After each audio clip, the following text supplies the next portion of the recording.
Hi, today I have a message called See the Essence. The first idea, I'll give you the short version first. So, do you want everything to be harmful or helpful? It's up to you. You can see the essence of something, or you can see the positive and negative judgments of a surface. There isn't something static apart from you. You can celebrate your holy relationship with everyone and everything in every moment. You all share a lightness of being. Okay, now a longer version. Do you want everything to be harmful or helpful? It's up to you. So when we feel that inner twinge of something seeming to be wrong, and there are times we feel this very intensely and in rapid succession, and there are times when we're using aspects of the world to cover that up.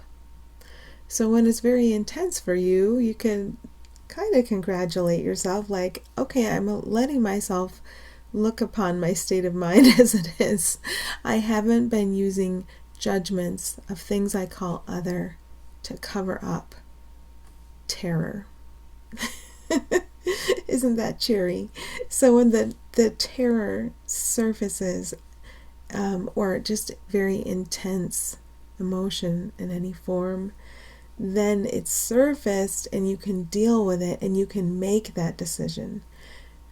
If you're feeling something very intensely negative, obviously it looks like something's harmful, someone or something or someone's or something's, and we decide this circumstance, this event, this seeming person who is a being, a being of light, they are harmful or helpful, and I get to decide. I get to decide what it's going to be. Is it harmful or is it helpful? And if you could think of everybody you meet, or everyone who ever thinks of you, thinking of you as helpful, despite what their ego would tell them about you, especially positively or especially negatively, no, you're just helpful. Why? Because everyone's helpful. Then you can give them the same gift. Now, how could somebody who seems to be a negative in some way be helpful? Because they help you notice how you feel. And if you're not feeling good, it means you're believing lies from ego. They were your alarm clock, and that's helpful because we all need to be responsible for what's in our mind. So if somebody seeming to be negative in some way alerts us to a thought we're holding on to that is causing us unhappiness, that's a helpful thing. So everything can be helpful, and it's always up to me. And then when I look through the alarm clock aspect of somebody, how they help me discover that I'm attached to a thought that's not true, I can also see their true being. That's who they really are. Not the mask of the persona, not anything especially positive or especially negative that would make them unlike anyone else. Everybody is the same beauty, the same innocence, the same joy underneath those changing surfaces that I preferred to see. I preferred to see changing and comparative surfaces. I preferred to see them all, you all, as you are not. You are not different from each other. You are exactly the same forever. And that's what makes you so safe, because there's nothing harmful about you or anyone that could ever be true. But am I imagining something else? Yes. Why? Because I wanted to. So I'm always responsible. So we can always look toward that mind. We can always look toward the contents of the mind, and we can always be responsible and start at the core of healing. We need healing in the mind. Okay. Do you want everything to be harmful or helpful? It's up to you. It's up to you. So when we're unhappy, we've found a cause for our unhappiness in something that seems to be outside of us, a person, a condition, something that seems to be out of our control. But it's not true. It is up to us. We are responsible for how we feel. And We don't have to be mean to ourselves about that. We just have to be sane with ourselves about it and not fool ourselves. So if we're finding the reason for our unhappiness in someone else, which I did yesterday, and then I had to back my way out of that. And I did it multiple times during the day, and then I had to back my way out of it, no matter how subtle, because we want a sane mind. We don't want to go down those insane pathways. We want to be there for each other, recognizing each other as we truly are, underneath the comparative surfaces that would make us better or worse than each other, or especially this way or especially that way. It's like there's a willingness in you to stop fooling yourself and an awareness that you have been fooling yourself. Okay, you can see the essence of something, or you can see the positive and negative judgments of a surface. So there's essence and there's surface. And when I'm unhappy, what have I been looking at? Surface. And I've been believing surface is real. But essence, that's real. And that's the same. What is your essence? Peace. What is your essence? Joy. And your essence has nothing to do with a personality. And neither does mine. What is your essence? Truth. What is your essence? Beauty. And that has nothing to do with a surface. Now, can Spirit take our surface and transform it to show us a very calm, sane, and reassuring surface? Yes. Spirit can do that because we allow it, because we let go of this extreme back and forth between positive and negative, and insisting the positive and negative are real, and relentlessly comparing the positive and negative. We give it up as a bad habit, and we let Spirit have the surface, and then Spirit shows us a surface that is not going to reflect our reactivity, because we calm down and we give the surface to Spirit. That's what we do. So if I'm seeing the positive and negative judgments of a surface, I'm holding and manipulating that surface. But I can always stop. I can always stop and give the surface to Spirit and say, do whatever you want with this. Thy will be done. I'm not going to say how things should look or how things should be. There's a plan for all of us to return to the full awareness of the peace and joy we are. So I'm just giving this to you, and I will follow. That's what we can do at any moment during the day. You can see the essence of something, or you can see the positive and negative judgments of a surface. We don't want to get fooled and stay in ego's world and try to insist that everything around us look positive, or try very hard to make ourselves move in this positive direction and use all this effort and judgment to try to stay in what we would call the positive zone. Instead, we look right through the surface and we remember, oh, my brothers and sisters. And an inanimate object could be your divine sibling too, right? Anything you look upon. My brothers and sisters were family. We're the same. We're not what we appear to be. This has been a game we've been playing. I'm willing to wake up. There's a path that leads us through and out of what we imagined. And I know we're walking home on this path together. And that's the most important thing. So coming back into sanity and resting there, and receiving and sharing these messages helps me to do that. So that helps me. Okay, there isn't something static apart from you. So when I'm intensely unhappy about something, I'm seeing that something is other than me and able to have an effect on me. Well, really what you and I are is the changeless. So we're an effect of love. We're an effect of joy. We extend from love as love forever, from joy as joy forever, from peace as peace forever. That's kind of what we do as we are in our being. But there isn't something static that's separate from us, and or there isn't something dynamic that's separate from us. There isn't anything really separate from us. And when, as a human, in my personality, in my life story, I'm experiencing some intense unhappiness, I'm thinking there's something different from me that can have an effect on me. And of course, according to the story, that seems to be true. But I'm in charge of my mind. And if in my mind I can come and rest in this place where that isn't actually true, then I just give the story to Spirit.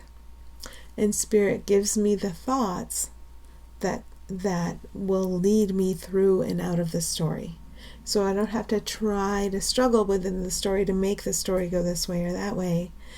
I just have to follow, and I have to get myself back into that place where I can follow. So there isn't something static apart from you. You don't have an enemy. It's not like you're on a battleground and you're here and something else is there, whether it's a thing or a person, seemingly. That isn't true. It may well appear to be true, and you may be experiencing all the reactivity that goes with that. I'll go back to I language.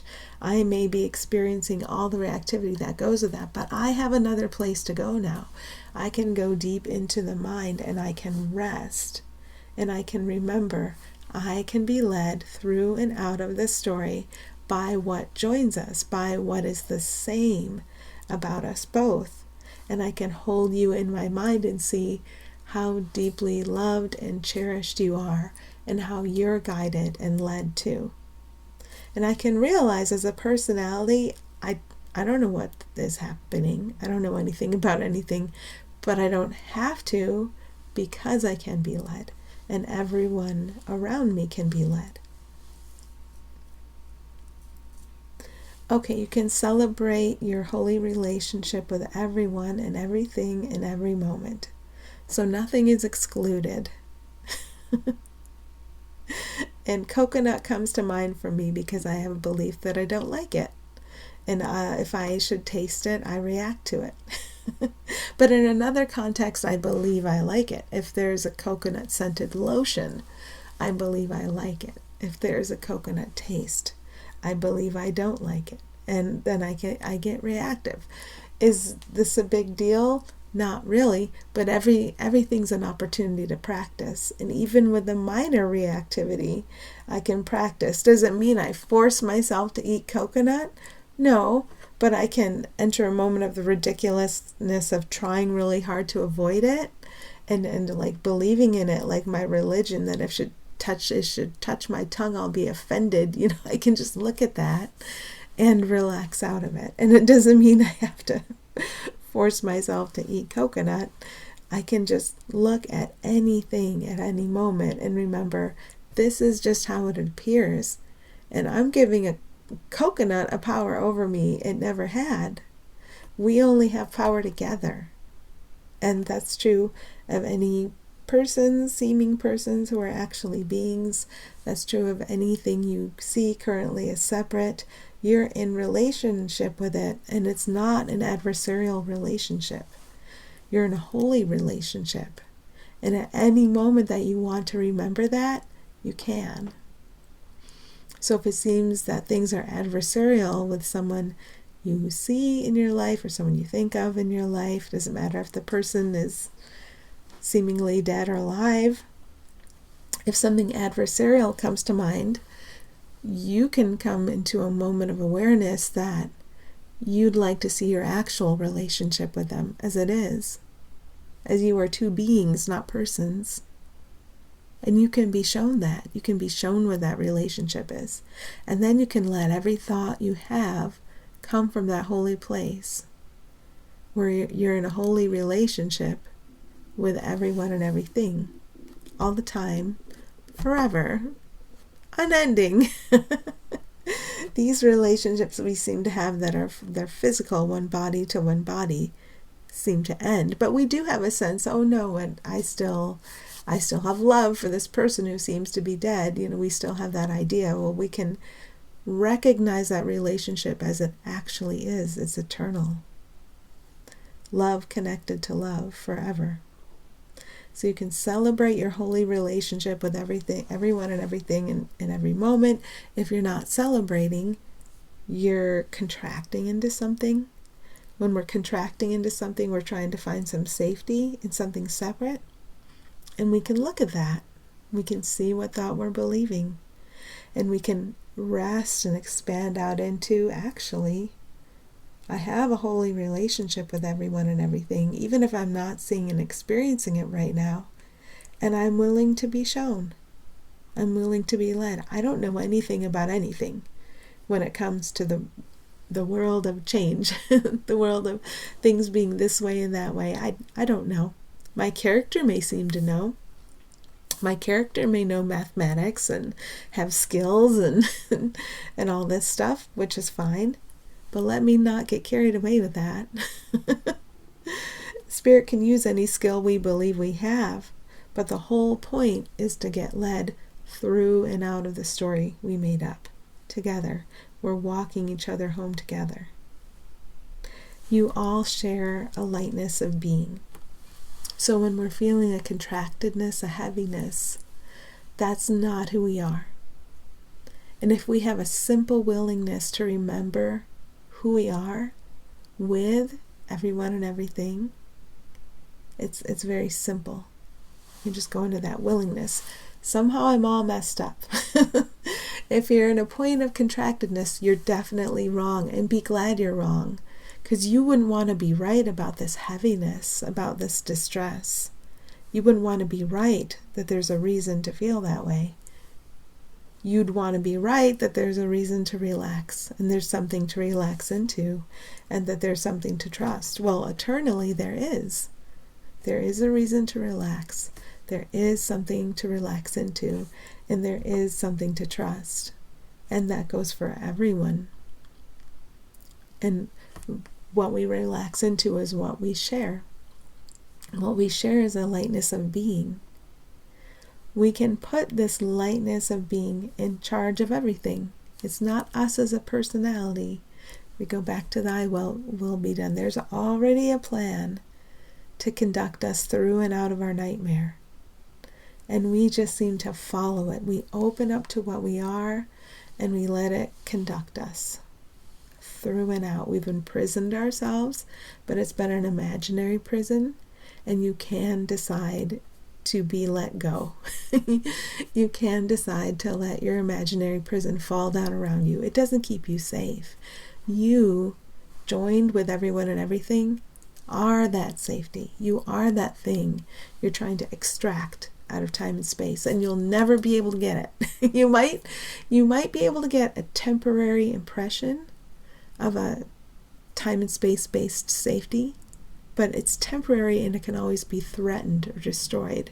That's the thing about the time and space we made. Anything that we strive for can be destroyed, including our very life. That's the game we play here. I'm a body.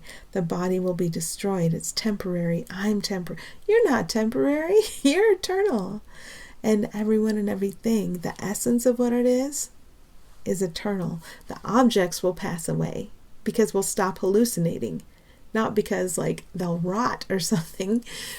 Because we're hallucinating is why they'll pass away, because we didn't need to perceive in this way.